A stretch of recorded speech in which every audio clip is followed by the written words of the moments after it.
যে নারীকে আল্লাহ ভালোবাসেন ওই নারীকে তিনটি স্বপ্ন বেশি বেশি দেখান।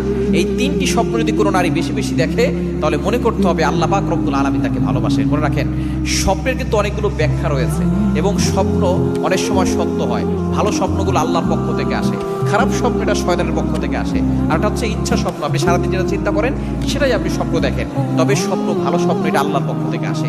কিছু কিছু স্বপ্নের ব্যাখ্যা ভালো হয়। এজন্য যদি কোনো নারী তিনটা স্বপ্ন দেখে তাহলে বুঝতে হবে আল্লাহ তাআলা তাকে ভালোবাসেন। নাম্বার 1, এক নাম্বার হচ্ছে যদি কোনো নারী স্বপ্ন দেখে যে সে কাবা ঘর তাওয়াফ করছে, কাবা ঘরের পাশে আল্লাহর কাছে দোয়া করছে, এই কোনো নারী যদি স্বপ্ন দেখে তাহলে মনে করতে হবে যে আল্লাহ পাক রব্বুল আলামিন তাকে ভালোবাসেন এবং তার আশাগুলো অতি দ্রুত আল্লাহ তাআলা পূরণ করে দিবেন।